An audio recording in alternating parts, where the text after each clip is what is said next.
What's up, Squirrel? A little noisy on the metal roof. Hey? Oh, you're in the soffit.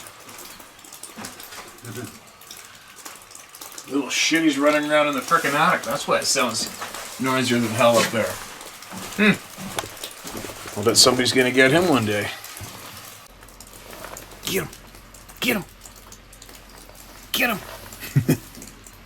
Get that squirrel!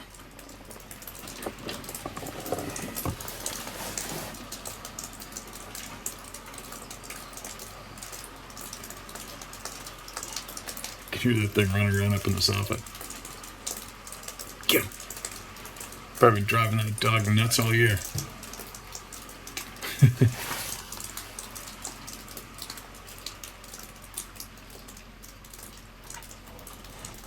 Get him. This weather sucks. The cold weather's good with the snow on the ground. I like it.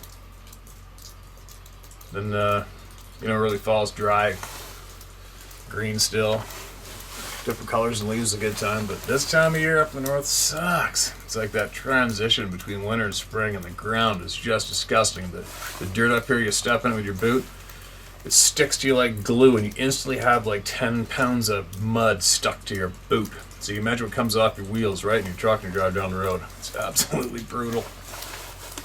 But anyway, I think I got a lengthy share here.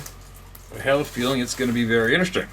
Especially because it's titled Offering Answers to Your Questions, and that's what I'm about for me. And I know a lot of you are too. So here we go. Let's see what this man has to say. Hello, Steve. My name is Gunter. I grew up hunting with my father in the Alps. But that's not why I'm writing to you. I'd like to provide some answers here that I've heard you and the others ask to share openly with the people. I'll try to keep this somewhat short to avoid writing a few hundreds of pages. You recently asked why Sabe warns people, why they don't just let us walk into a trap.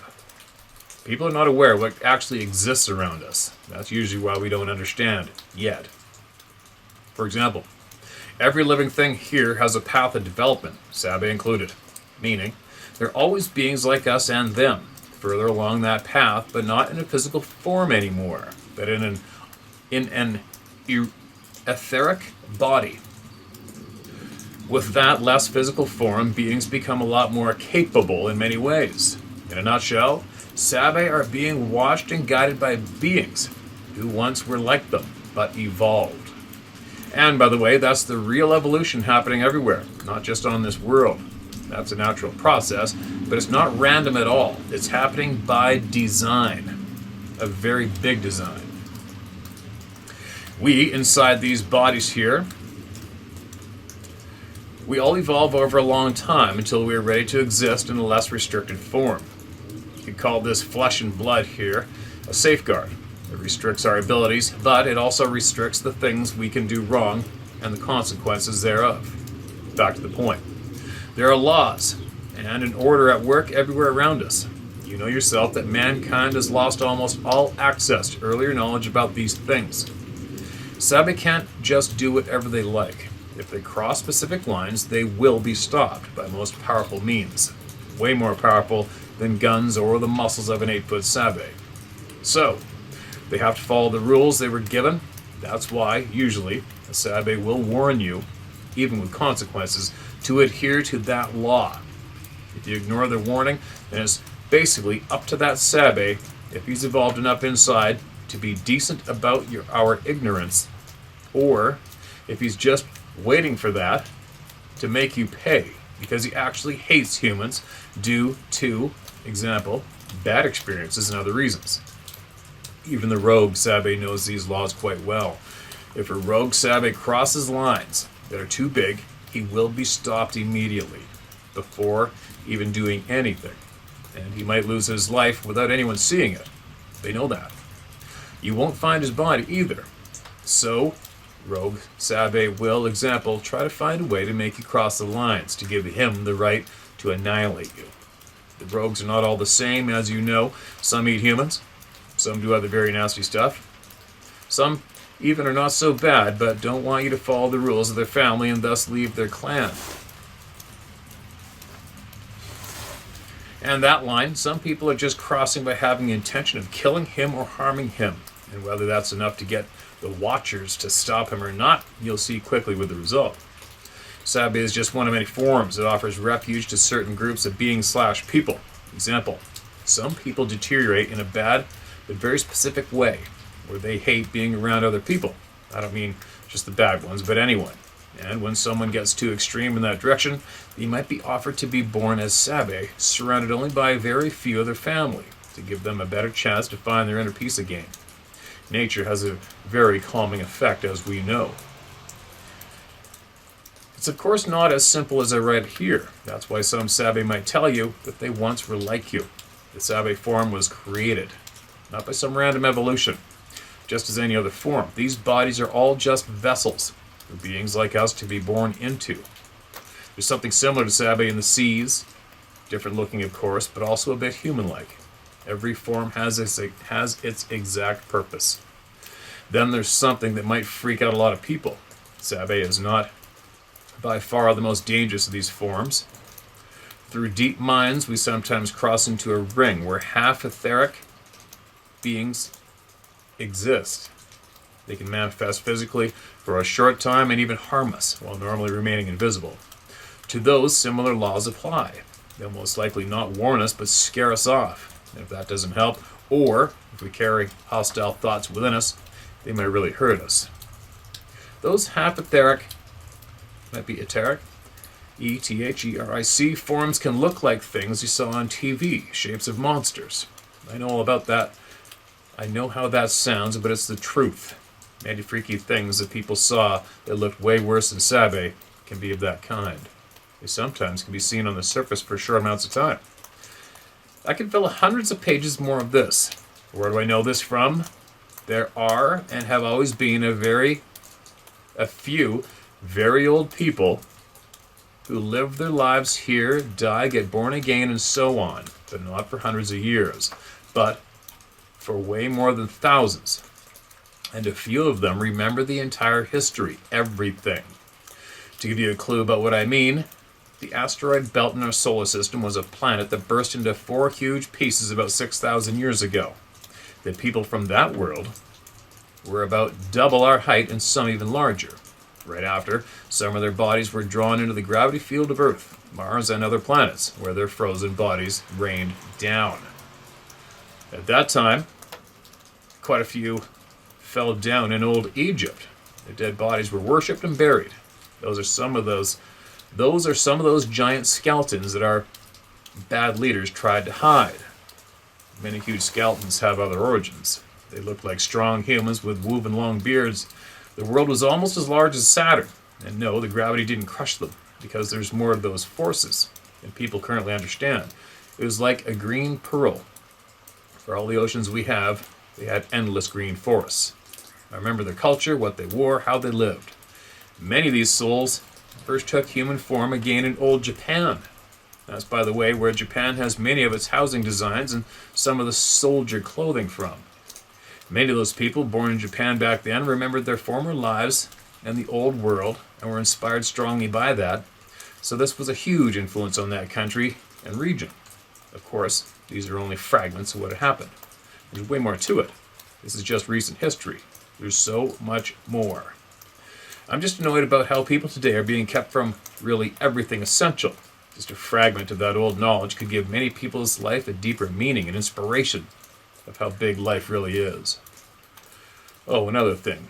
You asked why some people who know things still don't tell, or why they seem bound by something. Remember these etheric watchers, to use some sort of name for them. They also prevent certain individuals from revealing things that would influence our development. You might ask, what business is it of theirs to decide that? We need to differentiate here. Some people are witnessing things through, example, Sabe, or even the Watchers of Sabe. When this is the source of that knowledge, and the person spills all that knowledge, all the consequences will fall back on the source, and they very much try to avoid that. There's not just physical consequences here.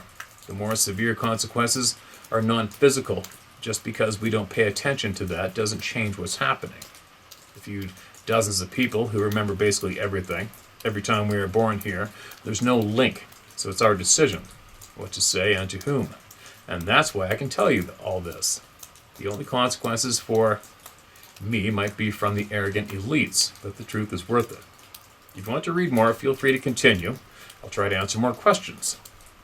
All right, let's get into her. Abductions. You're wondering what those flying discs have to do with Sabe. It's not so mysterious as many might think. You know, of bad rogue Sabe who live on the far edge of what they are allowed to do, including leading people into traps. Some of those rogues, just like most Sabe, can easily communicate with, example, the Greys, just one of the star neighbors around here. Some rogues have sort of a bad deal going on with some of the Greys, example, to scout out certain people with active abilities in their genes, which some of the Greys are interested in.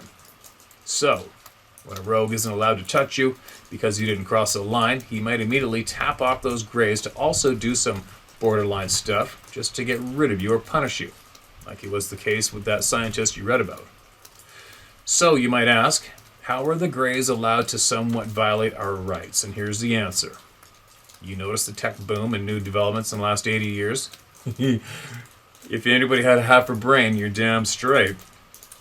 You thought like people in the 50s, that is normal, and people just made a huge technological leap. Actually, our disgusting leaders traded for much of that technology, and in return, they officially gave these Greys, and meanwhile, even other visitors, the right to experiment on humans as they please. You see, it all goes by laws. The Greys and other borderline bad ones would have been stopped by other forces that are always around us, if they hadn't gotten permission to do so. So, you see, the fact that people of this world elect leaders who lie to them and betray their own for money, power, and other benefits, that all started this whole mess. And we agreed to it by proxy. If you elect devils as your leaders, guess what happens? It's not mysterious and it's not magical, it's quite human. The last decades, our disgusting leaders are extremely focused on getting technology to prolong human life. No, not for you or me, not for us. That's for them. That's for those elites, as they enjoy being called, and since our scientists are something like 2,000 years away from understanding that technology, they of course make deals again. And guess who has to pay for that? By the way, some good Sabe families have a decent deal with some Greys which help to protect their families. So with that, you'll be able to explain a lot more. It's not all the same. Genetic manipulation. Our scientists are at the level where they can spawn Frankenstein's monster, grow some replacement tissue, or experiment with food that causes cancer when you eat it. That's where our scientists are. But all the really good stuff, that's all being traded for. So, we humans are not as advanced as we like to believe. The elites don't communicate with radio technology. They have something far better. They have their own flying discs and hybrid planes they are testing since decades, to use a stupid name, and they can hide it in plain sight. They have all the technology humans ever dreamed of and more. They will never share it with you/us. They traded the technology to use space tunnels, what sci-fi calls subspace. I know Hollywood uses that term, but it actually fits really well. I can explain even how that works. In short, the matter you see, the atoms, are not actually absolute particles. They are a manifestation of a subatomic frequency pattern. I'm not just talking about a vibration, but more complex. That means you shift that pattern, the atoms will cease to exist. All matter has a source in subspace, like a closed flower bud. The manifestation pattern is what lets atoms appear in a specific realm. If you see Sabe flying through the air, half disappearing, that's him changing that manifestation pattern to a higher one. He's shifting. So all you see is actually on an object in subspace.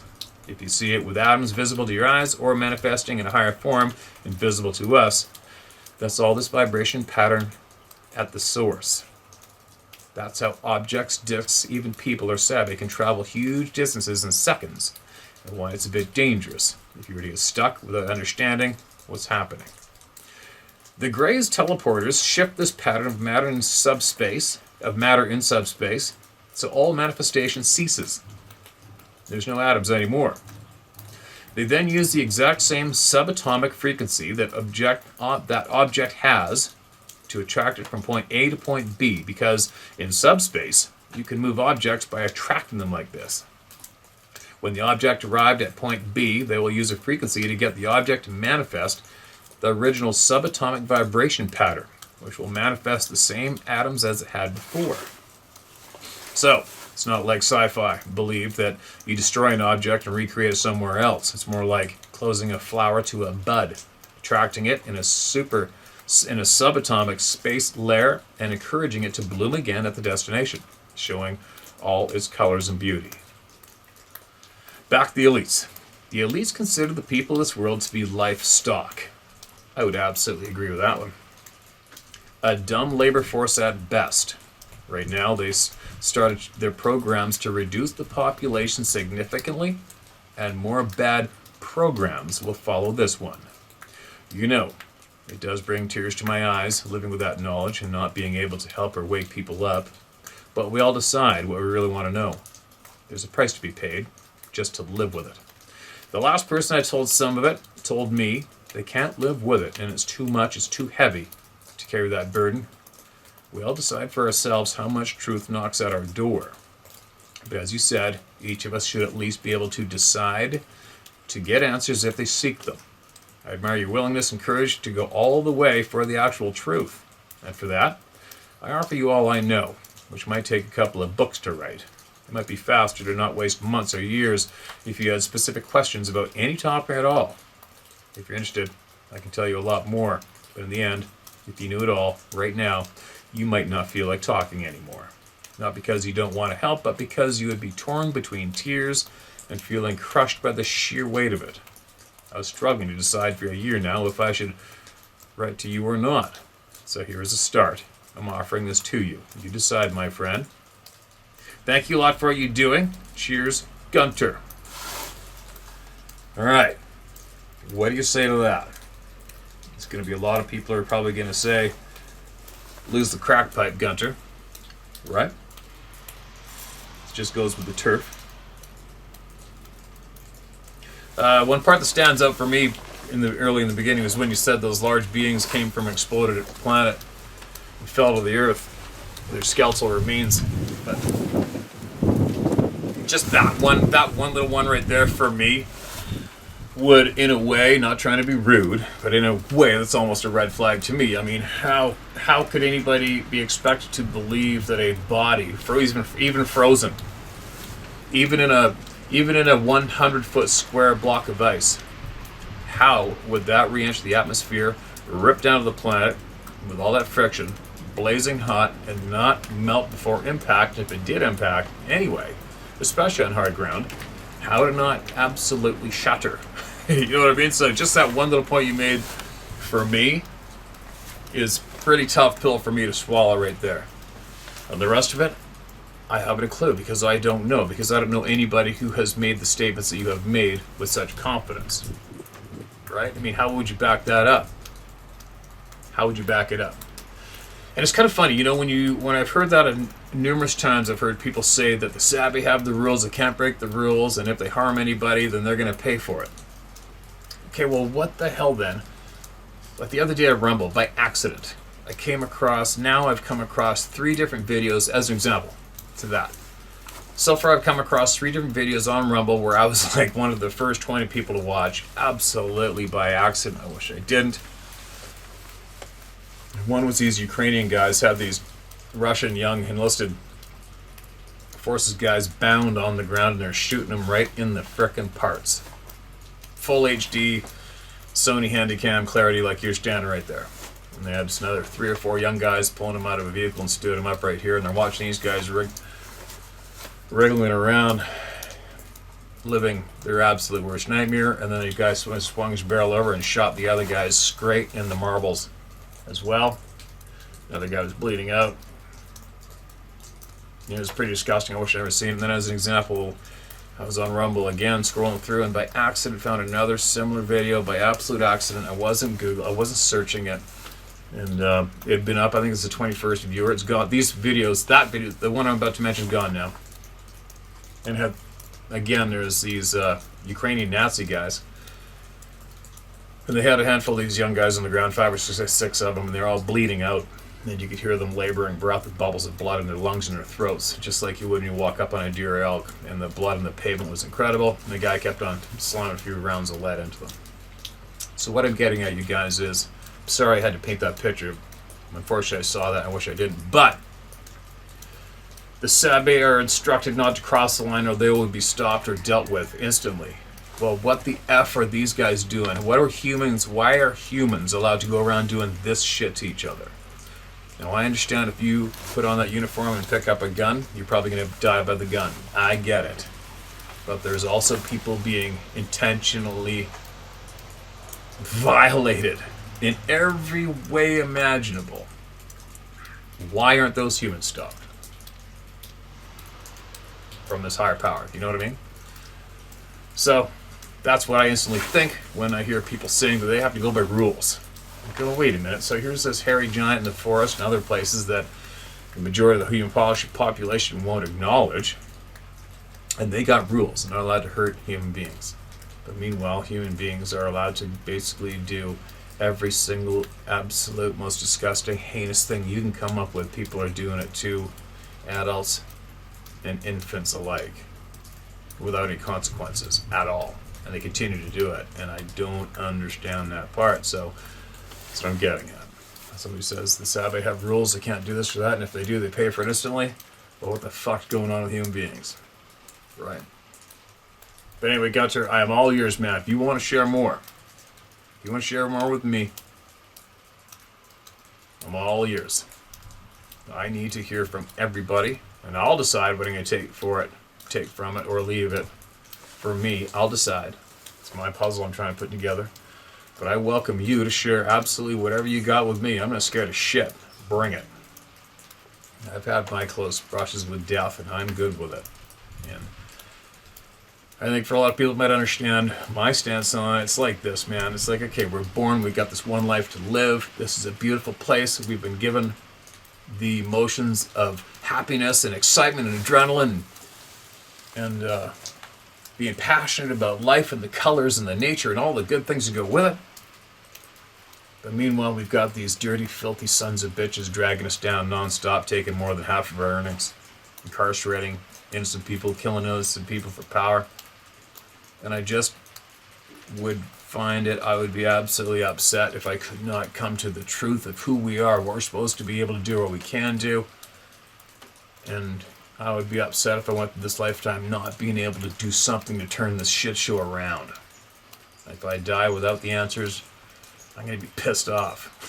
Even, I'm not pissed off. As you guys see, a lot of people think I'm this angry guy running around, but you might want to take note too. I'm running around enjoying my passions as much as I can at the same time I'm digging for answers. So while I'm running around to all these beautiful places I share with you guys, I'm smiling and I'm like a frickin' 3-year-old kid playing in the mud puddle out back with his favorite toys. I'm having a hoot as much as I can, probably more so than your average person. Okay? I combo up what I'm passionate about with making a living, paying the bills, and I live it to the max. So, I'm saying that so you guys don't think I'm this angry character running around pissed off and angry all the time. I'm not. How could I be? But I am more eager and willing to get in the face of anybody who's on the dark side, and especially if they want to attack me personally. If they want to seek me out and try to disrupt life for me or anyone I care about, yeah, I can flip that switch and I can be that ruthless MFer, for sure. But I don't carry myself with that all the time. So anyways, I'm rambling. Gunter, I want to hear it all. If you got more, I want to hear it. You may have dropped a little bit of a hint that it may be too much to bear. I'm ready. I've buried a lot more than I've ever shared, that's for sure. And I'm good. I'm ready to go. Bring it. Bring it. Bring it. Everybody bring it. Drop it on me. Whatever you got, give it to me. All right? Give it to me. All of it. Anything. You send it to me, and I'll decide. I'll decide. Anyway. Well. Man, it's shitty out. They're calling for 10 or 20 centimeters of snow. I'm going to get snowed. I'm going to get weathered out of my frickin' plans. Well, I've got most of what I wanted to get done, but I'm going to get weathered out here because I wanted to take my friend's young son, who I think's absolutely amazing, and I want to stick him in front of the camera and take me out shed hunting for elk and deer antlers out in the back 40 and tell me about his outdoor adventures. And he's got a shit pile, and he's only this big. And that was one of my big goals, too. Maybe we'll get a hold of them right now and see what they're doing. See how we might pull this off. This weather sucks. I'll keep making these shares as long as I'm weathered in. Let's keep this ball rolling while I'm getting weathered into the cabin. Life's not fair sometimes, I'll tell you what. Alright. What do we got? This is titled, I Think They Can Choose Who Sees Them. And I agree without a doubt. Except for the odd one that gets suckered by accident over a riverbank edge. Hi Steve, sorry if I spelled that wrong. My name, you nailed it. I hope you're in good health and are doing well with yourself. My uncle is a huge follower of the channel and introduced it to me not long ago. Since then, I've been fascinated and overjoyed to hear all the experiences of the people which have their voices heard by your good self. I have a story to share. And if you do choose to share this, I would prefer to be referred to as simply C. You got it, and I don't know what I'm about to read. Sorry for saying that. So it's funny when people say, if you're going to share this, I'm like, hey man, I share it. We're learning at the same time, everybody. Before I speak about my experience, which isn't strictly Bigfoot related but paranormal at the same time, I thought I'd give you a background to myself. I'm 25 years old and I live in the UK in a town called Watford, just outside of London. In the time I've spent on this earth, I've always wanted to believe that there is something more out there, and often wish the existence of the creatures you focus on, as well as other cryptids and strange beings, is real. Whilst I have spent time hoping, I've never known whether or not to truly believe in such things. That was until a few weeks ago, when I had the second of the two paranormal experiences that I've been lucky enough to witness. The first is interesting, but this one got me thinking a lot more. As a bit of an extra information, I work as a teleprompt operator, someone who uses equipment and software to show a script for people to read off of. No shit. You're the one that stands in front of dummies like Biden and holds up the holds up the text to read. My job has many perks, but none are more thrilling than the opportunities I have to go and work in grand old venues for award ceremonies. No doubt. I'll try to be as succinct as possible, but this frightened the life out of me. A few weeks back, I was working at a small awards ceremony at the building named the Merchant Taylor's Hall. It's a small and extremely grandiose building in the middle of the city of London, nestled in the shadows of the skyscrapers which loom over it. This is a hall that I believe was used as perhaps an off-site campus or a meeting venue for those of the Merchant Taylor's School, which, funnily enough, is a private school located just 15 minutes from my house. It's an extremely well-kept building, and it might even be listed, meaning it cannot be destroyed or damaged, etc. It was so old and well-kept, in fact, that I was not even allowed to use gaffer tape on certain floor surfaces to tape my wires down, at risk of peeling the varnish, etc. Wow. It's amazing it survived the war, too, right? During my downtime before the awards ceremony began, I thought I would make use of the toilet facilities to get changed from my rigging gear into my smarter clothing. The entrance to the restrooms was at the bottom of a small flight of stairs which led down from the hallway. To paint the picture of the scene, the layout was as follows. A set of double doors, which open both ways, sat at the bottom of the stairs.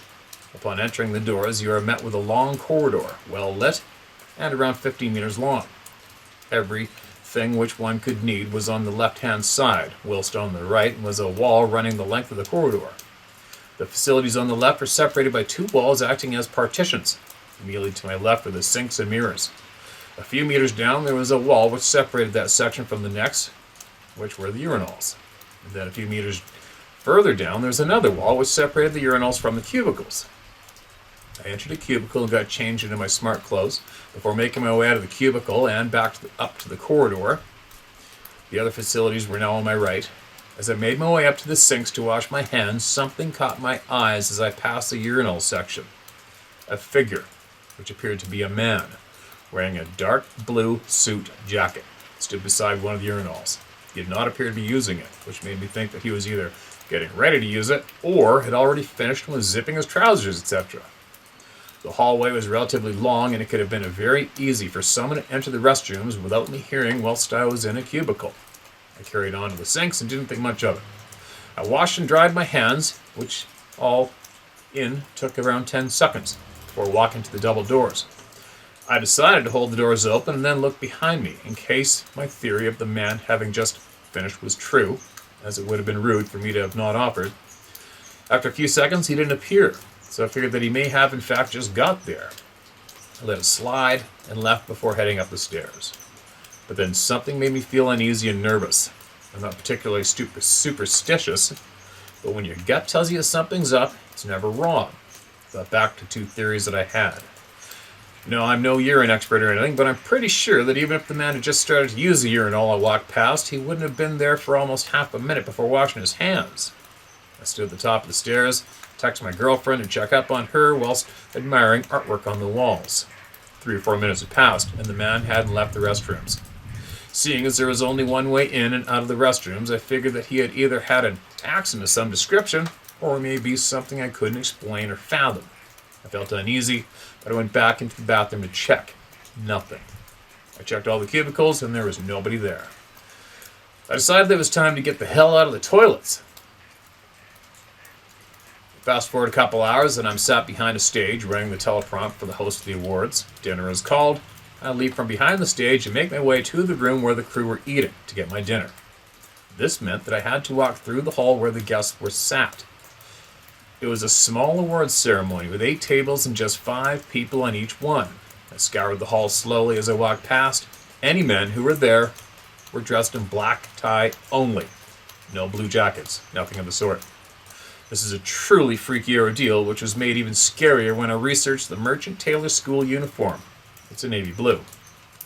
Now I have tried to debunk it, but have no answers. I've gladly and respectfully accepted that this is something I just cannot explain, which leads me on to the question, why? Why had I seen it, but nobody else had? I'm pretty sure that most people would tell at least someone if they had seen something like that. I certainly did, and got laughed at. It makes me think that maybe paranormal entities such as spirits or indeed Bigfoot can choose who can see them. Maybe as intimidation, say if someone is dwelling too close to their nest in the forest, or maybe even a playful nature. Either way, I know that this is not strictly Bigfoot related, but it's just food for thought. Keep well, be safe, keep doing what you're doing best. C. Okay, C. Okay, guys, listen. First off, don't start flooding me with ghost stories, alright? There's a gazillion channels out there. You know what this channel's about? And C, I'm not giving you shit for sending that in to us either, alright? I mean, I didn't have a clue what you're writing into us about, but there is a pile of shit going on that we don't understand. And the ghost thing, I had one direct experience with a ghost, 110%. 10 or 12 years ago, well, maybe 15 years ago. It scared the shit out of me. Just hid under the covers and wanted to go away and went away, and I'm done with it. I don't want nothing to do with it. Coincidentally, about maybe a month ago, Sarah swore she saw an elderly man in work-type clothes standing beside my shop door in broad daylight, looking at where I'd set up a temporary table to stain all the wood. And she saw him standing there, and then he was gone. Why don't I mention it here? This is what it is, man. I mean, Sarah and some people related to her have had a bit of a history of seeing some things that aren't too common, but commonly reported from other people that see the same things. I'm just not into it. I don't need a ghost in my life. I don't need it. Do I have a burning desire to find out about ghosts more? Not really.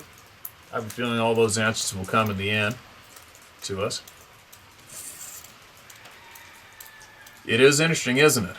I know a lot of people who've seen ghosts, and people who I wouldn't question for 1 second. And it scares the shit out of them.